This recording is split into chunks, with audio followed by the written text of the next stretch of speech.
Que a graça e a paz do nosso Senhor estejam com todos nós. Que o Espírito Santo ilumine as nossas mentes para nós estudarmos o que Ele tem para nós nesta manhã. A igreja seja santificada, purificada, adornada pelo agir poderoso da palavra do Senhor, para a honra e glória do nosso Deus. Com a graça do Senhor, permissão do Senhor, vamos iniciar hoje uma série de pregações expositivas baseadas no livro do profeta Abacuque.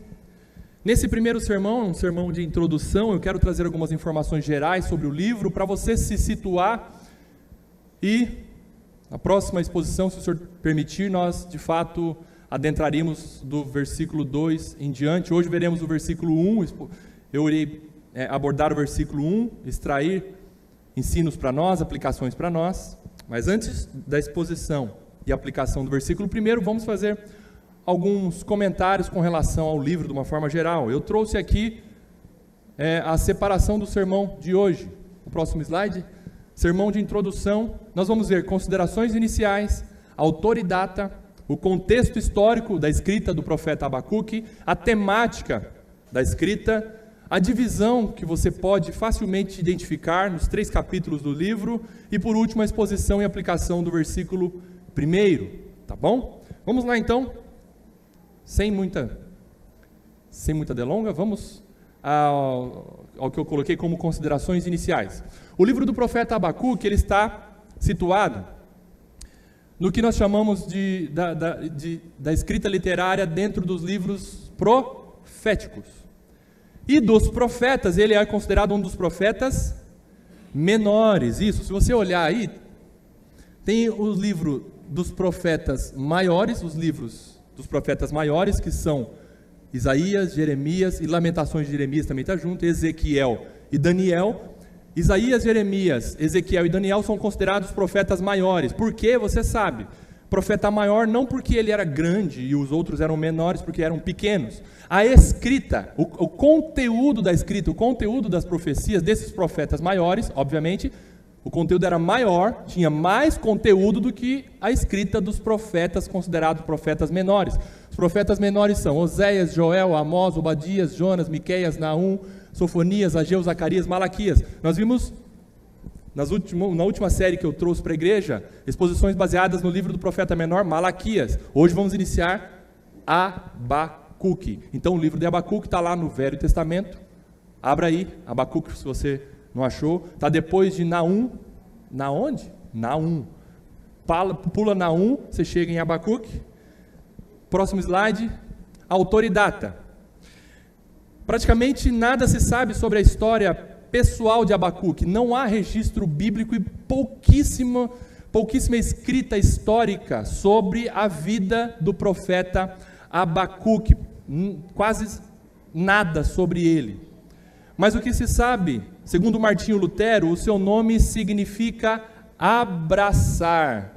E isso faz sentido porque Abacuque, como nós vamos estudar, Abacuque ele se via num momento assim de crise, diante do que ele estava vendo na realidade dele do povo, e crise com relação ao que Deus estava fazendo ou não fazendo, sob a ótica de Abacuque, não fazendo diante da maldade no mundo, diante das injustiças, diante do povo padecendo. Então, Abacuque, de uma certa forma, nós vamos chegar no capítulo 3, ele foi consolado, passando por 2 crises que ele escreveu, ele foi consolado pelo Senhor e ele pôde consolar. E isso tem a ver com o nome Abacuque, abraçar. Então, quando você sair do culto hoje, dê um Abacuque no seu irmão, não esqueça, tá bom?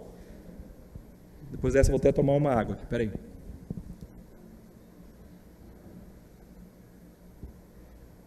O profeta Abacuque foi um dos profetas pré-exílicos. Nós estudamos sobre Malaquias, certo? Malaquias foi um dos profetas pós-exílico, ou seja, depois do exílio da Babilônia.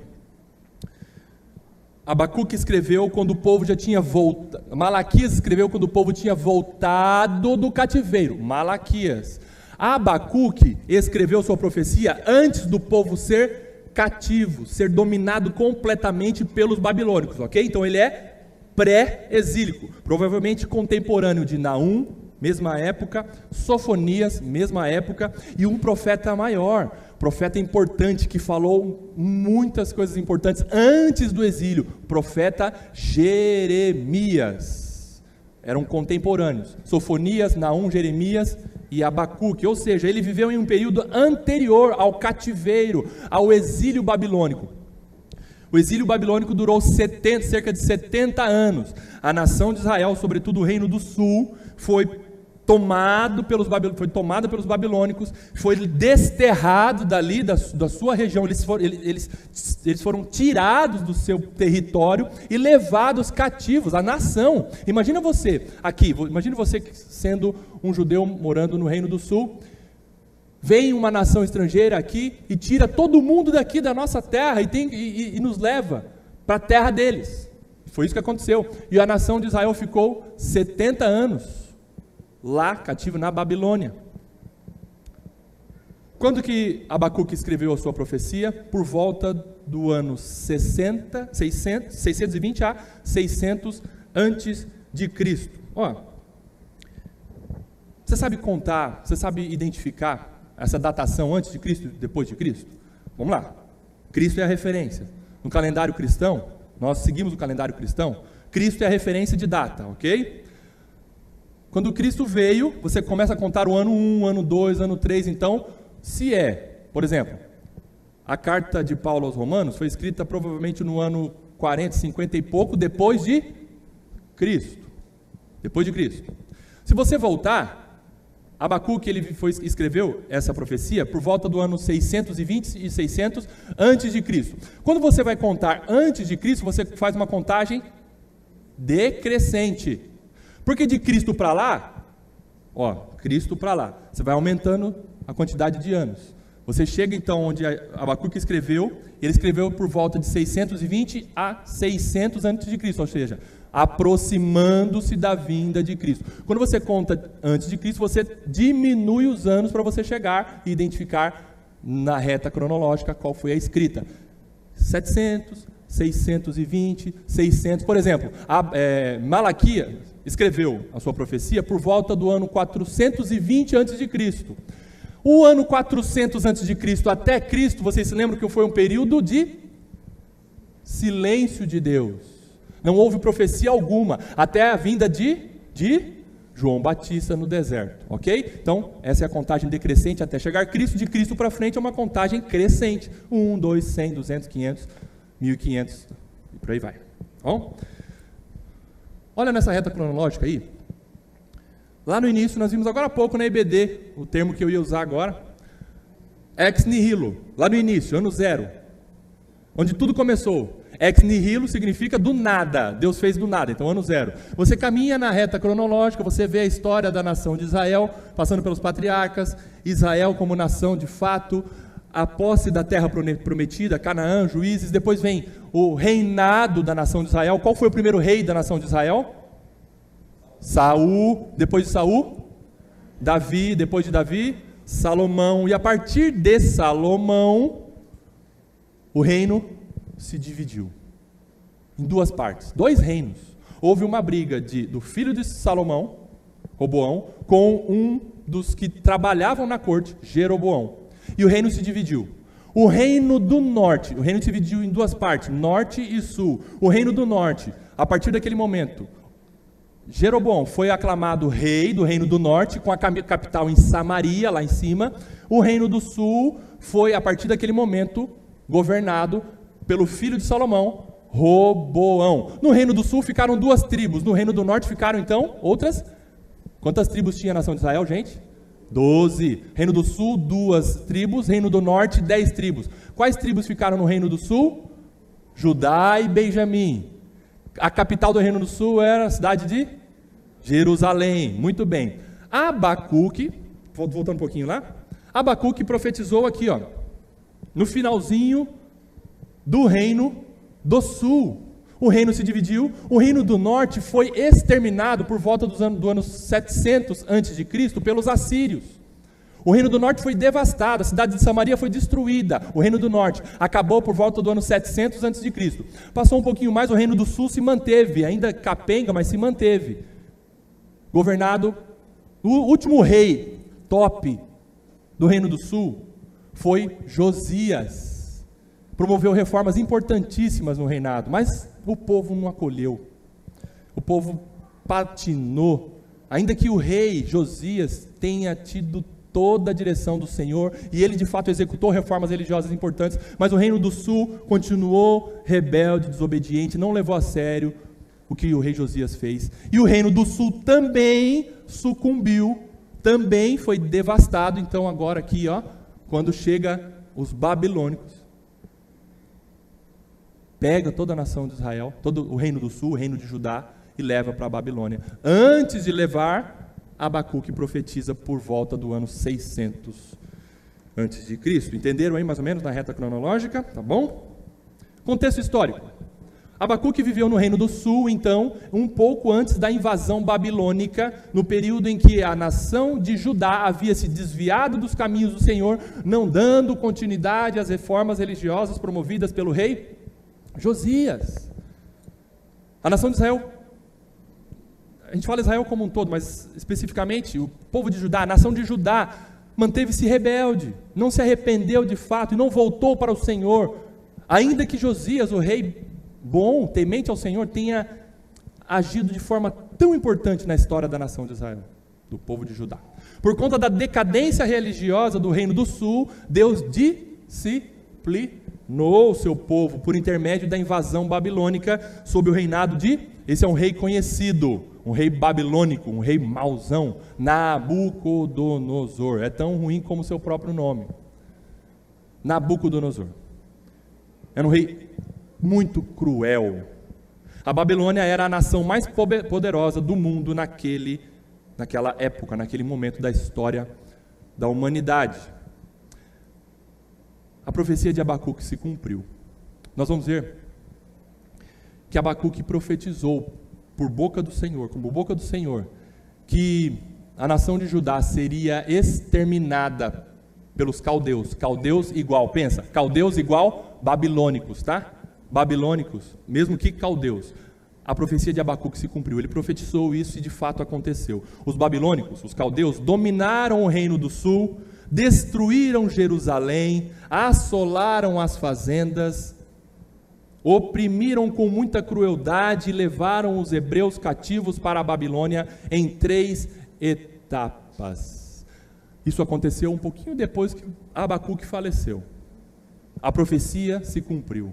Os babilônicos chegaram e acabaram com o Reino do Sul, com a nação de Judá, em 3 etapas, em 605, em 597 e em 587. Provavelmente, eu não sei exatamente qual, mas em uma dessas retiradas do povo, quem que foi? Daniel e os seus amigos foram para Babilônia. Você lembra da história de Daniel? Foi em um desses anos, em 605, 597 e 587. Provavelmente foi na segunda leva, 597. Daniel e os seus 3 amigos, Sadraque, Mesaque e Abednego, foram levados, jovens foram levados do Reino do Sul, de Judá, para a Babilônia. Nesse momento aqui. Os caldeus eram cruéis. Eles não se importavam se havia criança, se havia idoso, se havia doente, se estava pobre, se estava com fome, se estava com sede, se era gente. Olha aí, capítulo 1 de Abacuque, vamos lá, só para você ter uma ideia. Olha o que Abacuque escreve. Capítulo 1 de Abacuque, versículo 6, o que diz aí? Pois eis que trago os caldeus, essa é a profecia do Senhor revelando a Abacuque o que ele iria fazer. Versículo 6, pois eis que trago os caldeus, o que está escrito aí? Nação cruel e impetuosa. Ninguém segurava Nabucodonosor e as suas tropas. Ninguém. Nação cruel e impetuosa, que marcham pela largura da terra, ou seja, olha o tamanho do exército, tamanho que era o exército da Babilônia, marchava pela largura da terra, ou seja, se você estivesse de frente, olhando as tropas da Babilônia, chegando ali em Jerusalém, você olharia de uma extremidade do horizonte à outra extremidade do horizonte, homens, e mais homens, e mais homens, na largura da terra eles marcham, para apoderar-se de moradas que não são suas. Vamos à temática? Nos contextualizamos na história. Agora vamos ver o tema do livro do profeta Abacuque. Abacuque se dedica a dialogar com Deus sobre questões relativas à justiça de Deus e a sua aparente demora na condução dos acontecimentos em face da realidade do mal no mundo. O livro do profeta Abacuque é como que um diálogo dele com Deus. E Deus responde a Abacuque numa primeira vez, e ele dialoga e ele questiona Deus de novo, ele pergunta e Deus responde pela segunda vez, e depois nessa segunda resposta, e diante de todo esse processo, Abacuque ele é ganho pelo Senhor, e ele entende que a sua esperança não está aqui nessa terra, mas ele entende que Deus é soberano e age em todos os detalhes. Por isso ele escreve o Salmo no capítulo 3, é um salmo de Abacuque, é uma canção de adoração, ainda que as coisas estejam terríveis. Isso que acontece. Abacuque então ele se dedica a dialogar com Deus. No entendimento dele, ele via que Deus é justo, ele cria que Deus é bom, ele cria que Deus é todo poderoso, porém ele olhava para a realidade tanto da nação de Judá quanto das nações ímpias. Ele olhava que havia mal no mundo, o mal era real, o mal não era algo da cabeça, o mal não é algo que é uma ilusão, o mal é real. E Abacuque estava vendo tudo isso, e ele se indignou, e ele falou para o Senhor: Senhor, por quê? Até quando? Nós vamos ver daqui a pouco. A maldade está imperando, há pecado para toda parte. Vocês estão se lembrando de uma coisa? Da minha matéria na IBD. Nós estamos vendo sobre Teodiceia e a realidade e a existência do mal no mundo. O que é Teodiceia? A Teodiceia é uma palavra que, se você separar em duas partes, você tem duas partes no grego. Teodiceia. Teo é Deus. Diceia é dikaios, que significa justiça, ou dikaiosine, justo. Deus é justo. Deus é bom. Deus é todo poderoso. Deus faz tudo certo. Deus é reto. Teodiceia. Mas o mal existe. O mal é presente na sua vida, há uma realidade do mal, tanto de pecado, quanto de catástrofe, quanto de dor. Ou não, você sofreu hoje? Não sei. Ontem você sofreu? Algum momento talvez você tenha sofrido, não sei. Essa semana você sofreu? Você viu a realidade do mal, tanto em você como em algumas pessoas, ou no mundo? Você viu ou não viu essa semana? O mal não é algo da nossa cabeça, o mal existe. E diante do Deus soberano, bondoso, todo-poderoso, justo, Abacuque ficou nessa: Senhor, o que está acontecendo? Por que o Senhor não age? Por que o Senhor não faz alguma coisa? O Senhor está demorando.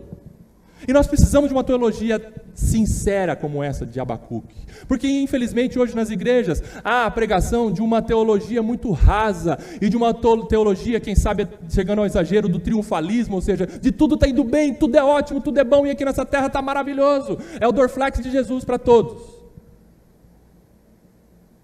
Mas a realidade não é essa. A realidade, apesar de que nós fomos salvos e Deus é justo, é bom, nós não duvidamos disso, mas, Senhor, a realidade da dor também existe, o mal existe. E como fazer? Como conjugar essas duas coisas? O mal do pecado, o mal das pessoas maldosas, o mal das catástrofes, ainda que nós creiamos que sim, Deus é bom, justo e faz tudo corretamente.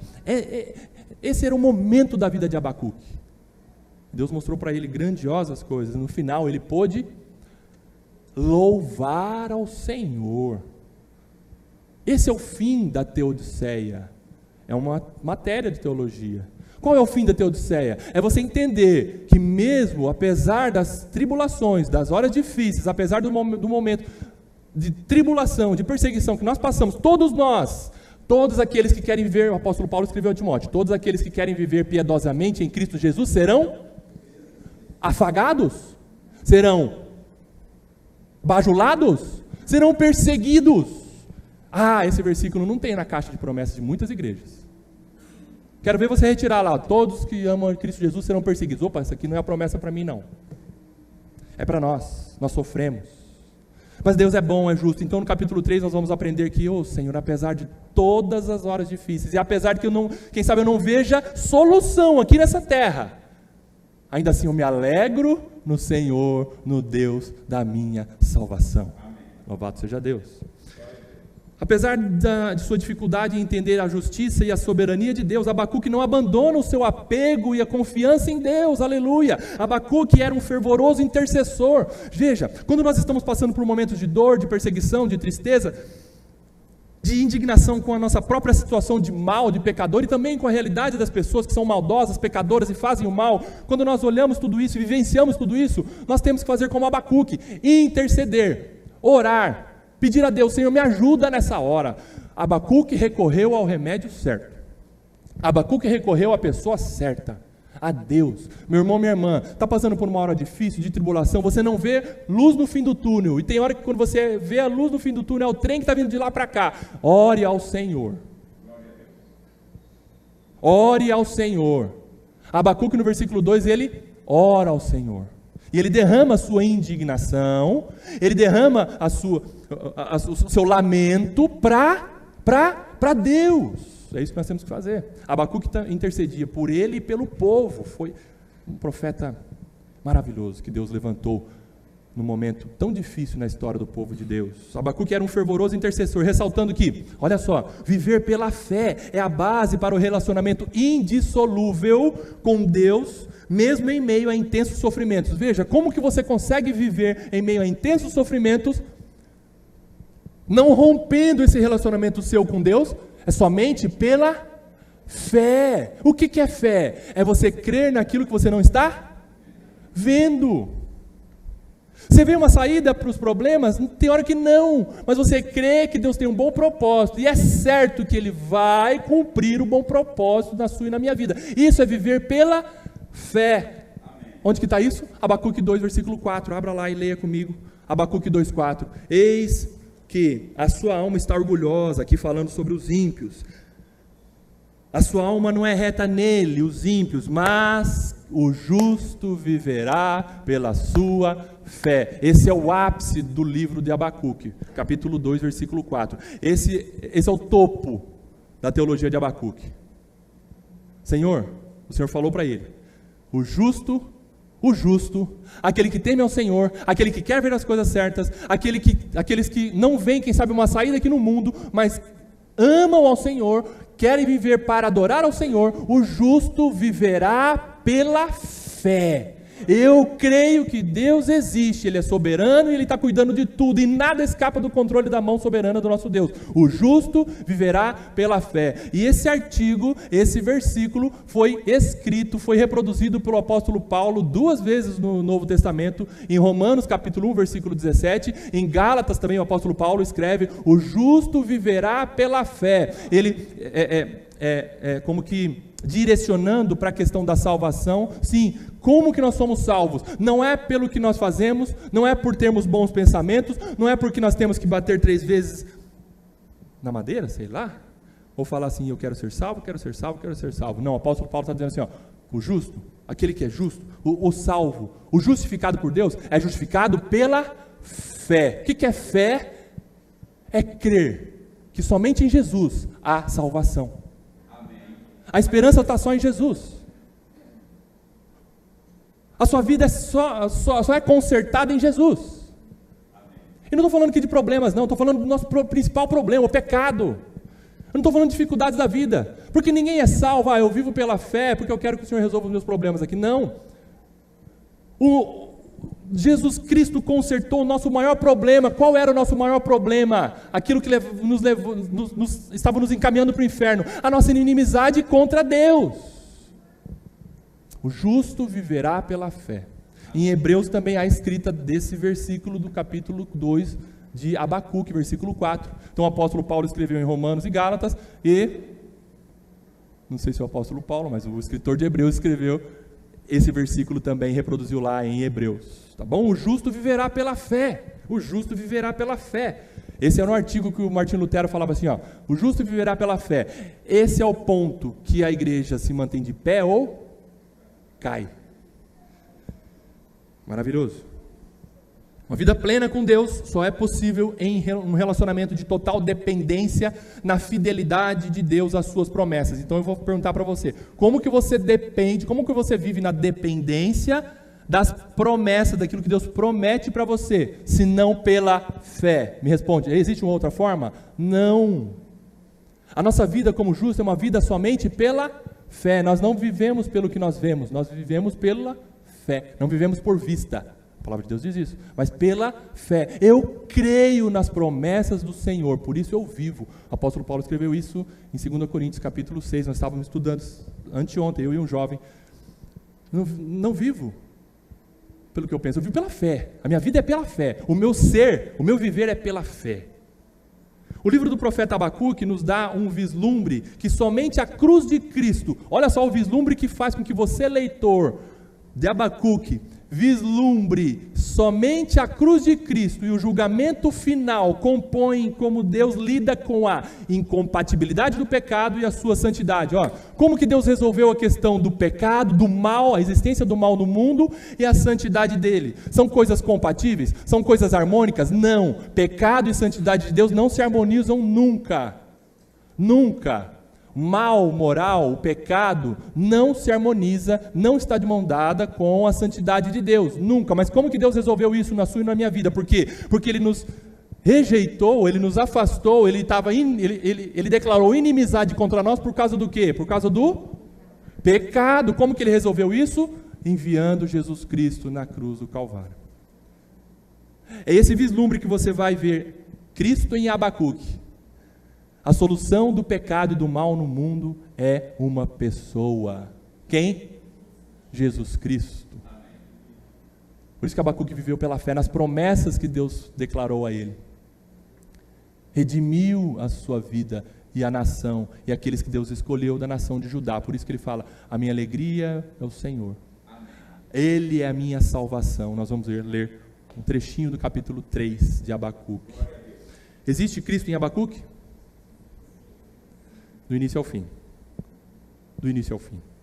Você não vai ver a palavra Cristo nem Jesus em Abacuque, mas toda vez que você lendo o primeiro capítulo, o segundo capítulo, a maldade, a corrupção do homem, o capítulo 3, a esperança de viver pela fé, você vê é Cristo. Isso é Cristo. Isso é Cristo sendo anunciado no Velho Testamento. Cristo está sendo anunciado em todas as páginas da Bíblia. Cristo está sendo anunciado de Gênesis 1:1 a Apocalipse 22, último versículo. Cristo, as Escrituras apontam para Cristo. Tudo se resume em Cristo Jesus. E nós vamos ver isso em Abacuque. Divisão do livro. Nós vamos ver a introdução hoje, versículo 1 do capítulo 1. O capítulo 1, versículo 2 até o versículo 4, nós vamos identificar a primeira crise de Abacuque. Abacuque abre o seu coração e ele fala assim, até quando? Até quando, Senhor? Até quando, Senhor? Por que, Senhor? Por que, Senhor? Por que isso está acontecendo, Senhor? Até quando? Essa aparente demora do Senhor em responder aos questionamentos ou em intervir no mundo por conta da realidade do mal no mundo. E você se pergunta para Deus também isso? Até quando, Senhor? Eu me pergunto muitas vezes. Senhor, por que isso está acontecendo, Senhor? Primeira crise de Abacuque. Capítulo 1, versículo 2 até o versículo 4. Depois Deus responde a Abacuque, versículo 5 até o 11 do capítulo 1. A primeira resposta de Deus a Abacuque. E sabe como que Deus responde a Abacuque? Versículo 6 do capítulo 1. Só lê comigo aí. Abacuque pergunta, Senhor, até quando o Senhor tem que solucionar esse problema do mal? Senhor, aplaque um pouco a sua ira contra a nação, Senhor. Traga-nos esperança, Senhor. Renove as nossas forças, Senhor. Eu não aguento mais isso, Senhor. Por que, Senhor? Até quando, Senhor? Aí o Senhor fala, eu vou te responder. Sabe o que eu vou fazer? Versículo 6. Pois eis que trago os caldeus. Mas não é possível. Eu achei que o Senhor ia falar que ia acabar, a nação de Israel vai viver em paz por longos e longos anos. Mas o Senhor responde, sabe o que eu vou fazer? Eu vou mandar mais coisa ruim. Não é possível. Vem a segunda crise de Abacuque, ele não aguentou. Para quem que ele recorreu? Para Deus. E aí Abacuque, em outras palavras, ele fala assim, Senhor, o remédio não é pior do que a doença?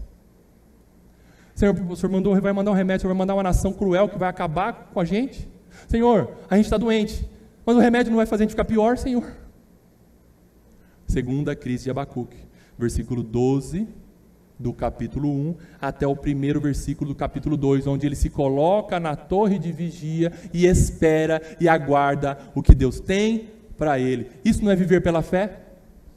Como que você vive pela fé? Aguardando o agir do seu Deus. Me colocarei na torre de vigia. Ficarei esperto, vigiarei. Mas vigiarei para ver o que o Senhor de fato vai fazer. Vou esperar no Senhor. Vou viver pela fé.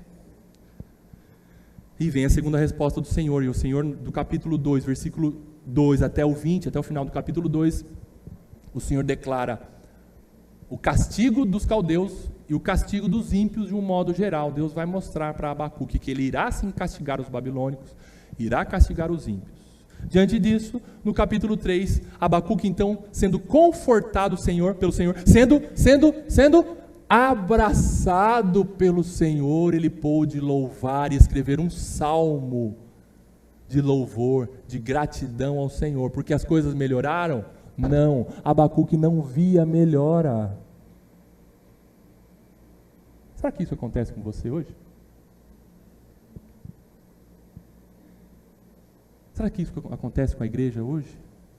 A gente não vê melhora, a gente não vê progressão nas coisas, a gente não vê que o governo toma decisões corretas, a gente não vê que a nossa cidade está melhorando, a gente não vê que as pessoas estão querendo viver moralmente bem, pelo contrário, as coisas estão piorando, e a maldade está se multiplicando na terra, e a gente olha para nós e fala: Senhor, a minha situação diante do Senhor foi consertada em Jesus Cristo, mas eu não aguento também essa minha pecaminosidade.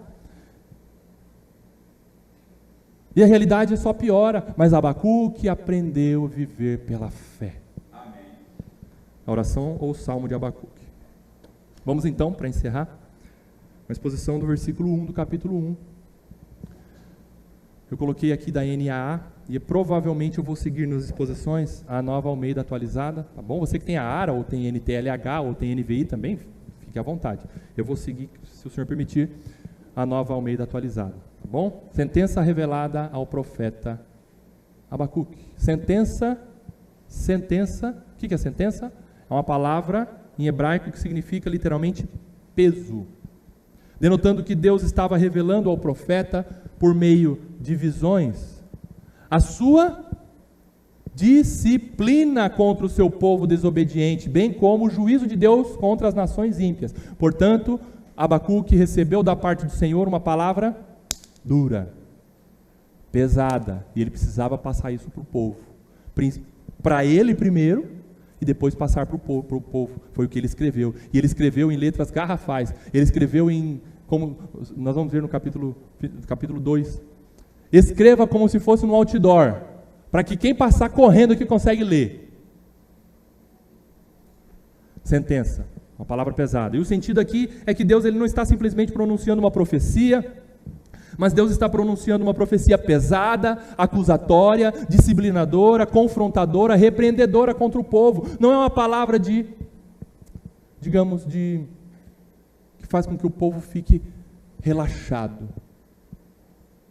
A palavra do Senhor, através da boca de Abacuque, foi uma palavra pesada, de confronto de pecado, de exposição de iniquidade, mas também de esperança, de arrependimento, Deus está chamando o povo para Ele mesmo, para arrependimento e uma volta para Ele, para transformação. Uma palavra pesada, então.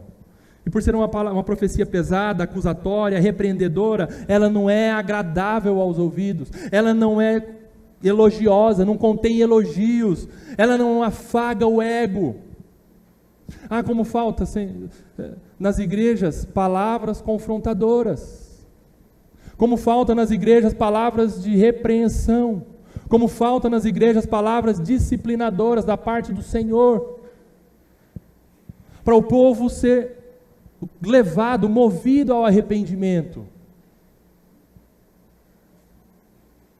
E se nós formos fazer uma enquete, quem sabe você gosta de ir numa igreja que fala bem para você ou mal para você? A maioria das pessoas com certeza vai responder: eu gosto de igreja que fala coisa boa para mim. Por que eu quero? Segunda-feira, terça, quarta, quinta, sexta, trabalho no sábado também, só ouço coisa ruim. Eu vou na igreja para dar uma relaxada. Eu vou lá em CCG para quê? Para cantar, para ver os irmãos e para ouvir uma palavra para me deixar na zona de conforto. Deus não faz isso com o seu povo. Ele tem sim palavra de consolo, de esperança, mas ele também tem palavra de disciplina, de repreensão, de exortação. Por quê? Porque como que a limpeza vem na igreja? A limpeza vem por meio de palavra de disciplina, de repreensão, não é?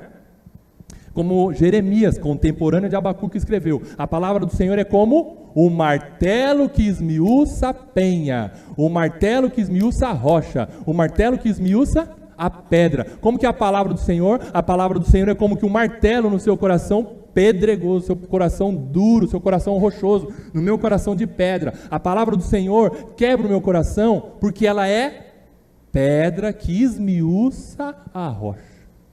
Palavra pesada.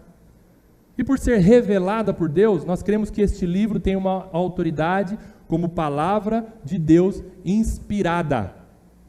O livro do profeta Abacuque é um livro inspirado pelo Espírito Santo, conduzindo Abacuque na escrita. É um livro, portanto, canônico, inspirado, está dentro dos 66. Tem livros apócrifos que citam Abacuque. Tem um livro chamado Bel e o Dragão, que citou Abacuque, e Abacuque foi lá em Daniel e voltou, mas é um livro apócrifo, e por ser apócrifo, ou seja, tem a sua autenticidade duvidosa, então a gente dispensa. Tá bom? Você pode ler livros apócrifos. A gente estava até comentando sexta-feira. Para conhecimento, sim. Mas para edificação e para condução sua como filho de Deus, não. Não. Abacuque, então, é um livro que está dentro do cânon fechado das Escrituras. E a sentença, ela não é do profeta. A sentença é do Senhor. A mensagem, ela não é do profeta. A mensagem é do Senhor. E isso faz com que o pregador, se mantenha numa situação de segurança, porque não é o pregador, quando ele está fiel às Escrituras, não é a palavra do pregador que fala: nossa, o pastor foi duro comigo hoje, ele deve estar com alguma coisa contra mim. Não, é a palavra. Se o profeta é boca de Deus, ele vai falar da parte de Deus, então ele está seguro estando fiel àquilo que Deus, a sentença de Deus proferida para a igreja, ponto, nem mais nem menos. A dose não vai ser errada, porque quando eu coloco as minhas emoções, quando eu coloco assim, aquela irmã vai ver, vou falar dela. Quando eu coloco direcionamento, quando eu uso circunstâncias da igreja para direcionar alguma palavra, não surte efeito. A palavra de Deus, ela deve ser pregada fielmente, e o pregador está seguro nisso, porque é a boca do Senhor falando. Aí se a igreja, ou se alguns não quiserem aceitar, aí é essa pessoa com Deus. Essa pessoa com Deus. Mas a palavra de Deus é fiel, e ela não volta para Deus vazia, ela cumpre o seu propósito, quando pregada fielmente. O pregador é um instrumento usado por Deus para falar a sentença, a palavra pesada de Deus. Ele é portador da mensagem que se origina, que se extrai da palavra de Deus. E por isso que, quando a pregação ela está baseada nas Escrituras, o pregador entrega a mensagem e confia no poder de Deus para transformar. Porque muitos pregadores também pregam, e aí já desce lá na porta e fala: irmão, o que você achou dessa palavra, hein? Você não se arrependeu? Está na hora de você mudar, hein? A gente quer ser o Espírito Santo na vida do Deus. Eu falo por mim. Porque eu quero ver transformação imediata na vida de vocês. Mas não é assim. A palavra do Senhor é pregada, e Jeremias pregou para uma geração que nenhum se arrependeu. Ele morreu chorando. Ele morreu chorando, falou: Senhor, o povo não me ouviu. Mas Deus falou para ele em outras palavras: você fez o que tinha que ser feito. Jeremias, o profeta chorão. Pregue a palavra. E o arrependimento, a transformação, é o Espírito Santo agindo pela palavra nas nossas vidas, todos nós. O pregador também não está isento. Aliás, o pregador, quem sabe, é o primeiro que busca de Deus transformação daquela palavra que ele vai levar para a igreja. Todos nós somos transformados pelo poder da palavra e o agir do Espírito Santo. João Calvino, ele falava o seguinte: o púlpito é o trono de Deus que governa a igreja na terra. O púlpito é o trono de Deus, de onde ele governa a sua igreja na terra, louvado seja Deus. Portanto, a importância, de púlpitos saudáveis, de pregações saudáveis, de pregações fiéis baseadas nas Escrituras. Isso glorifica a Deus, isso gera sim transformação. Parece que não, mas uma palavra pregada fielmente, com aplicações corretas, gera transformação. Eu creio, porque eu tenho visto aqui. Eu creio, pelo agir do Espírito Santo. Ao profeta Abacuque. Então vamos lá, sentença revelada ao profeta Abacuque. Ao profeta Abacuque. Deus chamou um homem para ser intermediário, porta-voz fiel dessa mensagem. Queridos, não é invenção humana ter pregação de homens na igreja. Ou Deus usar homens para trazer a sua palavra. Deus não manda aqui recados por meio de anjos ou por meio de pássaros jogando para você o que Ele quer que você ouça. Deus usa homens, olha que lindo isso, a instrumentalidade de homens para transmitir a palavra dEle. Por isso a importância de homens estarem ensinando fielmente as Escrituras. Ao profeta Abacuque. Muitas vezes, igreja, Deus dá a incumbência ao pregador. Pregar não o que ele quer pregar e nem o que os ouvintes querem ouvir, mas Deus chama homens para pregar o que a igreja precisa ouvir. O que a igreja precisa ouvir. Uma palavra difícil de ser entregue, uma palavra de disciplina, uma palavra amarga na boca de quem fala, uma palavra que arde o ouvido de quem ouve. Mas é necessário. E Deus usa homens para isso, não é? Não é no grito, não é na pancada, não é chacoalhando você. Pessoal, vocês não estão me ouvindo? Não. Pregue de forma correta, forma educada, com intrepidez, sim, com intensidade em alguns momentos, sim, mas não com exageros. Mas o poder não está no grito, o poder está na palavra e no Espírito Santo. Com coragem, com amor e, acima de tudo, com exclusiva fidelidade à Bíblia. Deus tem compromisso com o quê? Com a sua própria palavra. Deus tem compromisso com a sua própria palavra. E o que nós precisamos sempre entender é que a palavra de disciplina, de confronto, ela é pronunciada pelo Senhor, através de homens, mas não para destruir a igreja. O Senhor não está pronunciando palavras pesadas, como nós aqui temos pregações de disciplina, de repreensão, mas não é para destruir a igreja. Não é para falar assim, nós estamos todos perdidos, da parte do Senhor só há juízo para nós, você precisa se arrepender e ninguém volta mais aqui, tá? Não, é para nós continuarmos. A palavra de Deus, ela é de repreensão, mas é para restaurar a igreja, é para salvar a igreja, é para limpar a igreja, é para que você fale, nossa, eu preciso me arrepender e domingo que vem eu quero estar lá de novo. Eu quero estar com os meus irmãos. Eu estou sendo encorajado a buscar do Senhor mudança, transformação, e eu também estou sendo incentivado a incentivar o meu irmão a mudar, a ser transformado, a orar pelo meu irmão, a abençoar meu irmão, e falar, irmão, dê a mão aqui, nós estamos juntos nesse processo de transformação, vamos, o Senhor está falando conosco, vamos nos arrepender. É para isso, é para salvar a igreja, para transformar, não é para destruir. Portanto, que nunca falte fidelidade às Escrituras no púlpito dessa igreja, em nome de Jesus. Ore por sua igreja, porque o erro é sutil, o engano ele vem com uma fresta, não com um buraco, e de repente a igreja está pregando coisas tão distantes de Deus. Ore pelos seus pregadores, ore pela fidelidade na pregação, ore para que os seus pregadores estudem cada vez mais e os seus pastores tragam a palavra de Deus fiel e você seja alimentado não com algo sutil. Sabe aquele bolinho que o maldoso põe um veneno dentro do bolinho de carne para matar o gato? Ore para que os seus pastores sejam fiéis às Escrituras e transmitam fielmente a palavra de Deus, sem corrupção. Nossa igreja precisa da sua oração, porque senão nós estamos perdidos. Foi escrito essa semana pelo pastor Newton, a pregação da palavra de Deus é algo vital para a igreja, é saúde para a igreja, o que está sendo ensinado aqui. Então ore pelos pregadores, em nome de Jesus. Encerrando então, nós vamos ver esse livro belíssimo, que mostra que Abacuque ele começa a sua escrita questionando Deus, Ele começa a sua escrita com choro, com lamento, dizendo: até quando, Senhor? Até quando, Senhor? Por que, Senhor? Por que isso está acontecendo, Senhor? E você vai ver no capítulo 3 que ele termina cantando, ele termina louvando a Deus com alegria, ainda que as circunstâncias permanecessem em colapso. Abacuque adorou ao Senhor, sem ver a solução dos problemas. Nós não somos adoradores por ocasião. As coisas estão bem, eu adoro, hein? Como eu amo Deus. Mas dá uma dor de garganta na menina. Senhor, cadê o Senhor? O Senhor não me ama, não? Vou deixar de te adorar. Nós não somos adoradores por ocasião. Nós somos adoradores. Não importa a circunstância.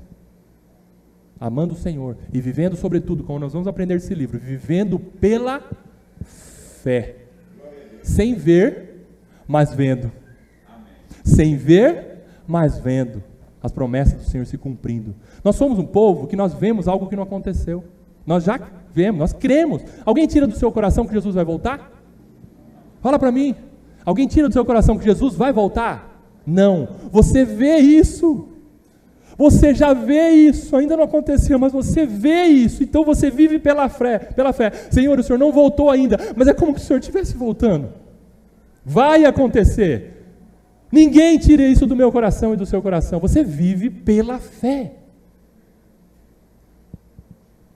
Que Deus fortaleça as nossas almas e enche os nossos corações de esperança em Jesus Cristo. Vamos lá então, todos juntos, vamos ler, está projetado. Eu quero que você leia bem alto comigo, se você puder ficar de pé, para lermos esse trecho belíssimo das Escrituras, como todos os outros. Capítulo 3 de Abacuque, versículo 17 até o versículo 19.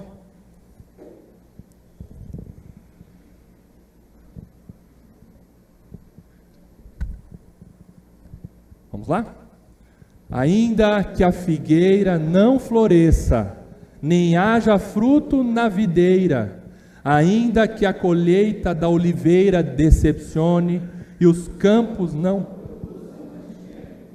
ainda que as ovelhas desapareçam do aprisco, e nos currais não haja mais gado, mas sim, eu me alegro no Senhor, e exulto no Deus da minha salvação.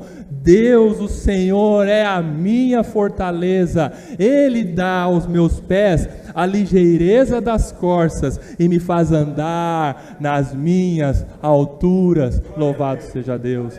É isso que nós vamos desfrutar desse livro maravilhoso, se assim o Senhor permitir, no nome de Jesus. Que Deus console o seu coração, fortaleça a sua fé, renove a sua esperança em Cristo Jesus. É nesse nome que eu oro, em seu e meu favor. Amém. Amém.